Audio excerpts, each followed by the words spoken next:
So in this episode, we talked a bit about this Mein Wien portal from the Vienna City Council that I tried to log into. I live in Vienna, Stammersdorf in particular.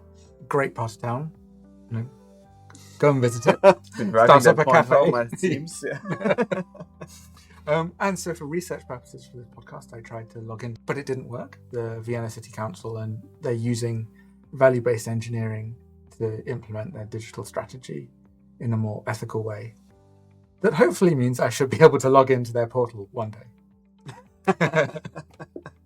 Okay, we hope you enjoy the episode. Ethical Tech Innovation, a value-based engineering podcast. I'm your host, Joshua Roe, and welcome to Ethical Tech Innovation. Today, I'm joined by Mario Tokarz, co-founder of the VBE Academy. So, Mario, what are the problems with accessing digital services for some people?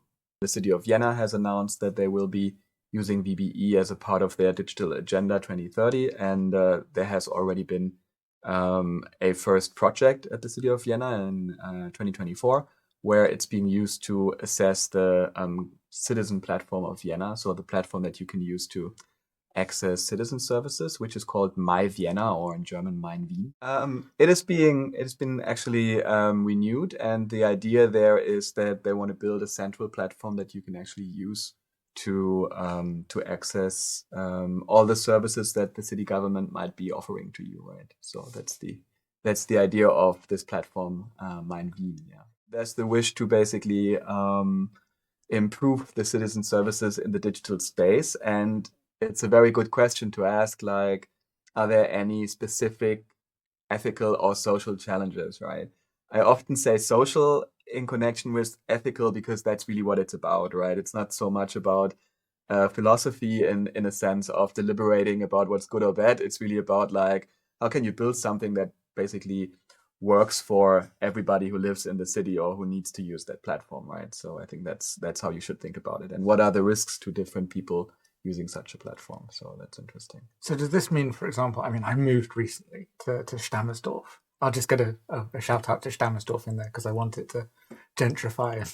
I want some new cafes to come into Stammersdorf. Okay. So that's why I'm mentioning Stammersdorf more times than I should do. Okay. But So I recently moved to Stammersdorf. And of course, when you move to a new place, you have to re-register with the city council. Yeah. And would it then make it easier for me to re-register if I could just do that online? Yeah, so obviously I can't talk about concrete features of the platform, but the general idea is for government services to be accessible to citizens in the digital space. And there's different challenges that specifically cities or government entities have. So the first challenge is that everybody's always dissatisfied with them being too slow in offering things in a digital way. And the other thing is that everybody's super critical of what they are doing because they are the government, right? So which means that there's a very high expectation they are faced. And this is very difficult for any government entity. So there's great people working there, and they certainly want to give you the best they can at the earliest time. However, how do you make that match? Everybody says you're too slow, but whenever you do something, people are super critical of everything you're actually doing. So for them, it's really these two questions, like, what do we actually want to do? And how do we do it then? And this is a legal question, which is not so much only a VBE thing. I mean, it's part of the deliberation, but this is more for lawyers to figure out, of course, what is legally possible versus not. But then it's also this social question. So how do we actually design this platform, right? So, it's... And what were the particular issues that came up when designing this platform that were maybe, if not unique to this platform, very relevant? What you do in VBE is you try to work on this analysis of potential issues, right, that you want to see addressed when you build the platform. You work on that together with a lot of different stakeholders, which represent different types of people, you might actually say. And they might either be people like that themselves. So, for example, somebody from Stammersdorf might be representing Stammersdorf, right? But it might also be just people who are like representatives. For example, a person who works with the I don't know, the library administration. She might know a lot of people who actually come to the library, right? Because she knows the customers of the library. And in bringing these people together, you really get a lot of feedback and also topics that you haven't really thought about yourself, because the problem about ethics and the problem about analyzing it is that it's very, very context specific. So a citizen platform in Vienna is not the same as in Berlin, as in New York, as in Beijing. There's differences on how people perceive that, right? And then also, you just have some issues that you maybe didn't encounter because that might not be your life situation. For example, there are adult people who cannot make decisions on their own because they might need somebody to take care of certain issues for them. So now a very simple question, like, of course, if you're taking care of a person, in the past, you just physically went to the governance office and you presented paperwork, and they would then take care of whatever you were trying to achieve on behalf of the person you're taking care of. How do you do that in a digital space? So how does a government platform, so how would that know that I'm now allowed to make requests on your behalf, right? So a very simple question. And then you're like, okay, obviously there are some people in situations that ask for specific arrangements to be made, and you have to know about these requirements before you can actually incorporate them. So I think one thing that is pretty cool in Austria is that this ID Austria exists, which means that Austria can actually give everyone who asks for it this type of strong authentication, which is also legally privileged, if I understand it correctly. So that means that when you log in with ID Austria, you can do certain things which would normally require you to put a wet signature on something, right? However, what I also heard from a lot of people is that maybe people with less of an educational background or a lower educational level find it difficult to actually apply for it and use it, right? So it's not... It is very cool, but the people who can actually make use of ID Austria, I mean, in a sense of the knowledge and the capability to go through the process of registering for it and so on, these are seemingly also people who are privileged a bit in some sense. So you see that the distribution of people who have ID Austria versus not is also correlating a bit with education and income and so on. So that seems to be a problem. So, for example, some people said, the people who... So we have people who don't have a computer and who will never have ID Austria because they don't understand what that is and why they use it or how to use it actually. And that's interesting. Yeah. So I don't know the exact extent of that issue, but just by having it, you're already part a bit of a bubble, so to speak, of people who are well enough educated and IT technically capable to work with something which is actually a bit complex and also a bit scary, right? You have a registration method which replaces your signature in some contexts. A lot of people will also find that,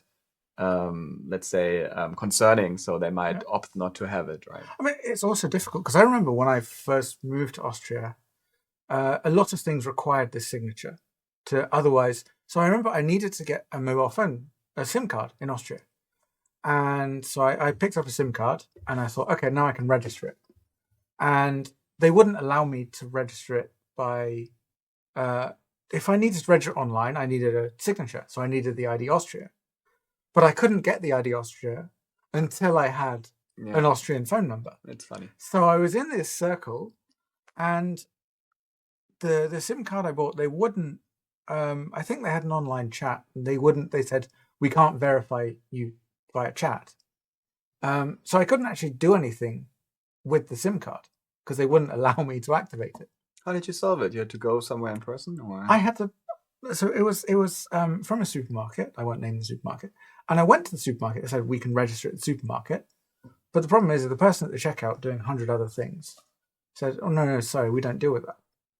So I gave up and I went and bought another SIM, and they had a different registration process. that then allowed me to do it. Yeah, interesting. I'll tell you a story now. So actually, it's not my uncle, but the uncle of my mother, who has passed away sadly at the age of almost, I think, 90. So, but anyway, he passed away last August, and now my aunt is actually left, and she never took care of any administrative issues, right? And they've been married for, I don't know, 60 years or something. So she never really did that, and so she needed to change the car registration, which was in her husband's name, to herself. And then she went to this government office and she was super confused because she never did that. She had to book an appointment online. She forgot to sign in at this government office. So you have to book it online, but then you basically have to go somewhere and say, I arrived now, in order for your number to be called up.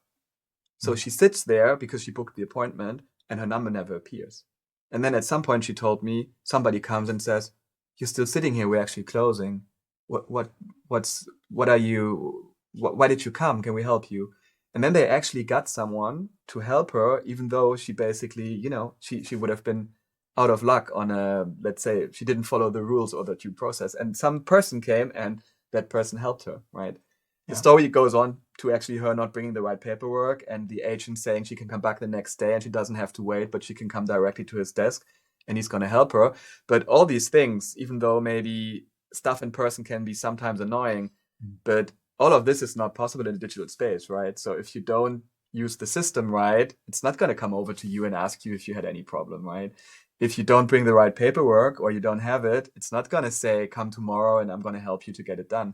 And I think people forget sometimes about this, that it is annoying to do stuff in the real world, but that's always a possibility, at least for getting this human help and this direct connection, and you don't have that in the digital space. That's why you need to think about it much more.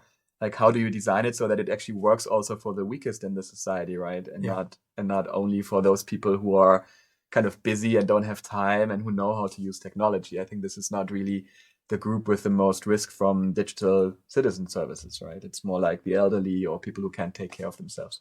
Yeah, I think that's definitely true. Is you need to. I think it's about having that balance, isn't it, between the digital and the analog? That you can't have either one or the other. You need to have it open for everyone. Exactly, but this is exactly what you're saying is exactly right. But now the question is, if you have a city government and there's literally thousands of people working there, what you say, you have to have this balance. Somebody has to build that in. So at some point, the city of Vienna or any other city for that purpose would have to decide, okay, we're putting this in digital. So how exactly could people switch back to analog if they need it, right? Is there, for example, a chat support available? Can I still do everything also in person if I choose to do so? All these things, I mean, when we talk about it, it's like, yeah, of course, but these are things which in a big organization have a lot of consequences. For example, if you say, we want to have a personal touch, that means you want to have maybe chat support by real people available. That means that you need to put these people somewhere to work and you need to pay them and you need to make sure that there's always enough staffing available. So all these things which are this is just one sentence for us to say, but if you build such a system, you will need to, first of all, realize that there's an issue, and then you will need to think about how you address that issue in a meaningful way. And this is exactly what BBE helps you to do as a structured process, right? You still have options, right? You can have a chat, maybe you don't, right? Maybe you just say, okay, come in person if you need help, we're going to help you, right? Of course, you can deliberate, is that fair that some people who are weaker anyways will have to go in person while everybody else can do it online? These are all great questions, and you have to talk about them and then make a decision and pull through with whatever comes from that decision in terms of organizational and technical measures. Thank you.